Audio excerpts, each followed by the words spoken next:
우리에게 주시는 하나님의 말씀은 누가복음 23장입니다. 누가복음 23장 13절에서 25절까지 말씀입니다. 드라마 바이블로 낭독될 때에 눈과 마음으로 함께 읽도록 하겠습니다. 빌라도가 대제사장들과 관리들과 백성을 불러 모으고 이르되, 너희가 이 사람이 백성을 미혹하는 자라 하여 내게 끌고 왔도다. 보라, 내가 너희 앞에서 신문하였으되 너희가 고발하는 일에 대하여 이 사람에게서 죄를 찾지 못하였고 헤롯이 또한 그렇게 하여 그를 우리에게 도로 보내었도다. 보라, 그가 행한 일에는 죽일 일이 없느니라. 그러므로 때려서 놓겠노라. 무리가 일제히 소리질러 이르되, 이 사람을 없이 하고 바라바를 우리에게 놓아주소서. 이 바라바는 성중에서 일어난 밀란과 살인으로 말미암아 옥에 갇힌 자라라. 빌라도는 예수를 놓고자 하여 다시 그들에게 말하되, 그들은 소리질러 이르되, 그를 십자가에 못 박게 하소서. 십자가에 못 박게 하소서.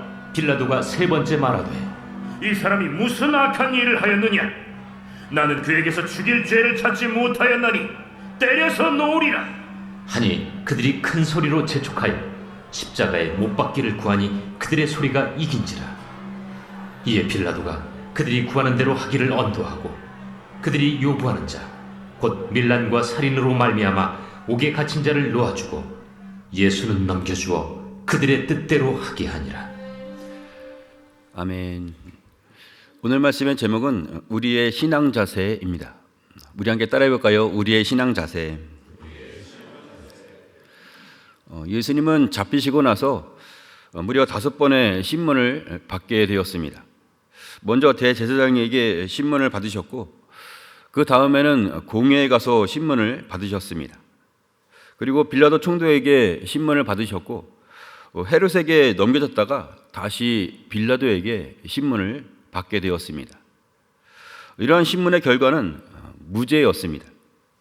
예수님이 행하신 일이 낮은 자의 모습으로 병들고 소외되고 힘겨운 자들을 돌아보시고 섬겨주시는 일을 하셨기 때문에 예수님에게서 죄를 찾지는 못했습니다. 오늘 말씀 14절과 15절에서 빌라도와 헤롯이 신문을 해보았지만 예수님을 죽여야 할 만큼 아주 심각한 죄를 찾지는 못했다라는 것을 기록하고 있습니다. 우리 14절과 15절 말씀을 함께 읽겠습니다. 이르되 너희가 이 사람이 백성을 미혹하는 자라 하여 내게 끌고 왔도다.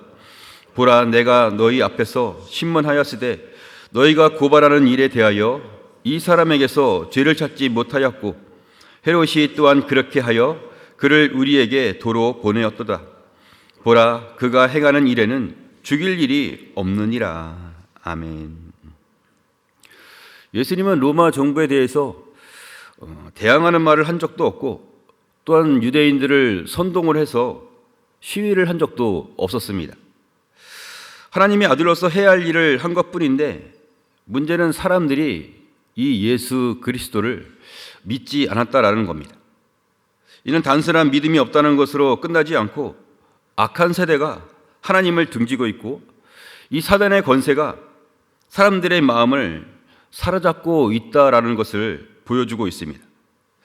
그래서 책임자 되는 사람들의 판결은 죄가 없다로 나왔지만 사람들은 십자가에 못 박으라고 소리를 치게 되었습니다. 그러던 중에 유대인의 명절에 죄인 한 사람을 놓아주는 전례가 있다는 것을 기억을 하고 이 예수님을 풀어주려고 했습니다. 마태복음 27장 15절에 명절이 되면 총독이 무리의 청원대로 죄수 한 사람을 놓아주는 전례가 있더니 하고 나와 있습니다. 물론 이러한 전례는 유대인들의 환심을 사려고 만들어 놓은 것이었습니다. 아무리 생각을 해도 예수를 죽이기도 그렇고, 또한 사람들이 아우성을 치고 있으니 그냥 풀어주기도 어려운 일이 되었으니 사람들이 그것을 선택하게 하려는 것입니다. 그래서 바라바라는 범죄자와 예수 둘 중에서 과연 누구를 놓아주기를 원하느냐 하고 사람들에게 물어보게 되었습니다. 사람들은 예수가 아닌 바라바를 놓아달라고 말했습니다. 18절 말씀에 무리가 일제히 소리질러 이르되 이 사람을 없이 하고 바라바를 우리에게 놓아주소서 했습니다. 빌라도는 2차, 3차에 걸쳐서 물어보았지만 사람들은 더욱더 소리를 질러서 예수를 십자가에 못 박으라고 외쳤습니다. 혈안이 되어 있는 사람들의 요구가 너무나 강렬하니 그들의 소리가 이기게 되었다라고 기록하고 있습니다. 이에 빌라도는 사람들이 구하는 대로 바라바를 놓아주고 예수를 사형에 처할 것을 언도하게 되었습니다. 분명 죽어야 하는 것은 심각한 죄를 지은 살인 이상의 큰 죄를 지은 바라바라는 흉악범이었는데 그를 대신해서 예수가 죽게 되었습니다. 어리둥절한 바라바는 이러한 일을 직접 당하면서 어떠한 마음이 들었을까요? 우리는 이러한 바라바를 통해서 우리의 신앙이 어때야 하는지 생각해 볼 수가 있는데 그것을 함께 알아보도록 하겠습니다. 첫째로 우리의 신앙 자세는 예수를 조금 더 알고 싶어 해야 합니다. 우리 함께 따라해 볼까요? 예수를 조금 더 알고 싶어 해야 합니다. 바라바는 예수를 잘 알지 못하는 사람이었습니다. 내가 왜 사면을 받게 되었는지 영문도 모른 채 풀려나게 되었습니다. 분명한 것은 십자가 위에 내가 죽었어야 하는데 예수님이 대신 죽게 되었다라는 겁니다. 예수님이 그냥 어떤 사람이라 하더라도 너무나 기가 막히고 놀라운 일이 될 텐데 예수님은 아무 죄가 없으신 하나님의 아들이었습니다. 십자가에서 죽어야 할 이유가 전혀 없는 분인데 나를 대신해서 죽게 되었습니다. 사람들이 말하기를 그분이 그리스도다, 그분이 하나님이 보내신 구원자 예수다 하고 말을 해서 그 이름을 알게 된 것이 전부였습니다. 바라바는 그저 예수 그리스도라는 이름밖에 몰랐습니다. 우리들도 그렇습니다. 우리가 예수를 안다고 하지만 사실 예수님에 대해서 너무나 조금밖에 알지 못합니다. 예수님이 나를 위해 십자가에서 죽으셨다고 하는데 그것이 얼마나 크신 하나님의 사랑인지 우리는 다 알지 못하고 있습니다. 피조물인 우리가 크신 하나님의 사랑을 어떻게 다 알 수가 있을까요? 그것은 불가능한 일입니다. 그래서 우리는 주님을 조금 더 알게 해달라고 기도해야 합니다. 우리 요한복음 15장 5절 말씀을 함께 읽겠습니다. 나는 포도나무요 너희는 가지라. 그가 내 안에 내가 그 안에 거하면 사람이 열매를 많이 맺나니 나를 떠나서는 너희가 아무것도 할 수 없음이라. 아멘. 예수님이 왜 포도나무와 가지로 비유를 하셨을까요? 예수님이 포도나무 근원이 되어주셔서 풍성한 은혜와 사랑을 준비하셨기에 가지된 너희는 내 안에 거하라고 이러한 비유를 말씀하신 것입니다. 가지는 포도나무에 붙어 있어야만 합니다. 분리되어 떨어지면 아무 쓸모 없게 됩니다. 가지가 포도나무에 붙어 있으려고 애를 쓰기만 한다면 포도나무 되시는 주님이 은혜와 사랑을 공급해 주십니다. 가지가 할 수 있는 것은 은혜와 사랑을 공급받으려고 애를 쓰는 것뿐입니다. 때로는 진액이 삐져나오고 분리될 것 같은 위험한 일이 있더라도 주님이 우리를 사랑하시기에 결코 내버려 두지 않을 것입니다. 주의 사랑이 우리를 절대 놓지 않고 꼭 붙들어 주실 것입니다. 우리가 이런 찬양을 하죠. 그 사랑 날 위해 죽으신 날 위해 다시 사신 예수 그리스도 다시 오실 그 사랑 죽음도 생명도 천사도 하늘의 어떤 권세도 끊을 수 없는 영원한 그 사랑 예수. 여러분, 우리는 예수님의 사랑을 너무나 조금밖에 모르고 있습니다. 그 사랑이 우리를 향하고 있으니 예수 안에 거하려고 애쓰는 믿음의 사람이 되시기를 바랍니다. 예수 안에 모든 행복과 능력이 있는 줄로 믿습니다. 우리의 신앙이 예수를 조금 더 알아가는 자가 될 수 있기를 주의 이름으로 축복합니다. 마지막 둘째로 우리의 신앙 자세는 예수를 위하여 살아가야 합니다. 우리 함께 따라해 볼까요? 예수를 위하여 살아가야 합니다. 바라바는 사형을 받아서 죽어야만 하는 인생이었는데 예수로 말미암아 새로운 인생을 살아갈 수 있게 되었습니다. 그것도 감옥에 갇혀 있는 것이 아니라 감옥에서 나와서 자유의 몸으로 살아가게 되었습니다. 그가 주어진 인생을 어떻게 살아가야 하겠습니까? 예수를 전혀 생각하지 않는다면 자기 마음대로 살아갈 수도 있겠지만 예수를 생각한다면 이제 혼자의 몸이 아니라는 것을 알아야 합니다. 나를 대신해서 예수가 죽었는데 어떻게 내 마음대로 살아갈 수가 있겠습니까? 예수로 말미암아 새로운 생명을 얻었다면 예수를 위하여 살아가는 것이 맞는 것입니다.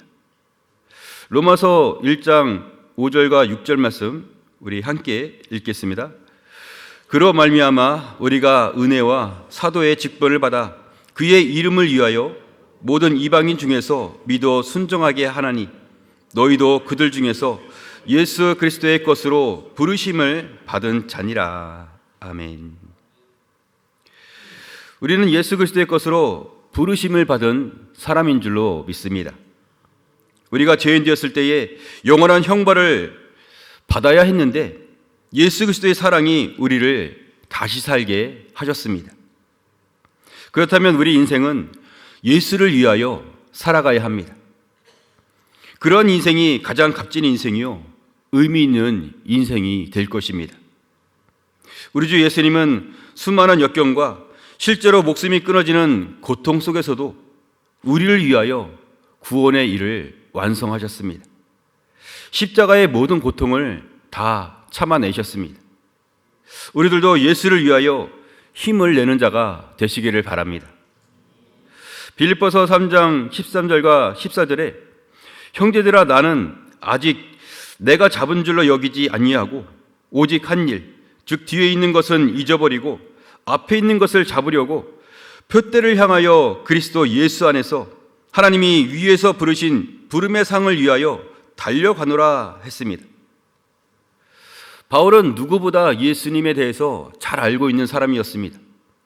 예수 그리스도의 복음을 전하면서 많은 사람들을 영접시켰고 또 많은 교회를 세우게 되었습니다. 누구보다 복음의 능력이 무엇인지 분명히 아는 자였고 직접 본 사람이었습니다.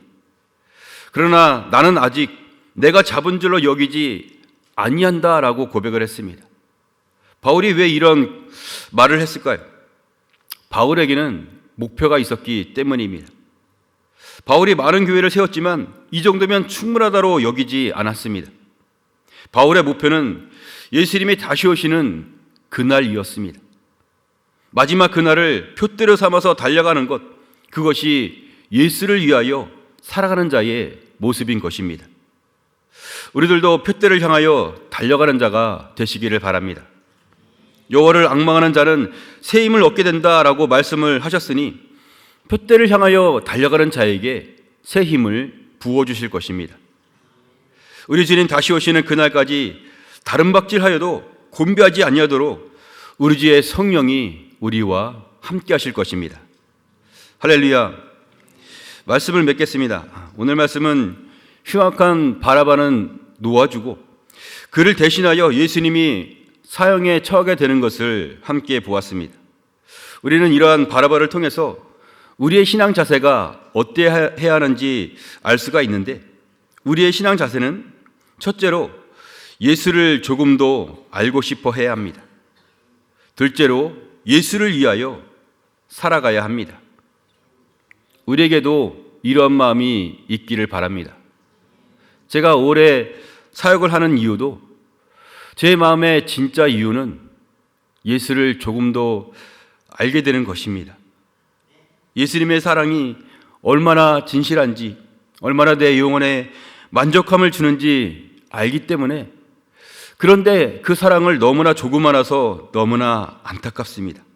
그 사랑을 좀 더 알고 싶어 하는 것, 그것이 우리의 소원이 되는 줄로 믿습니다.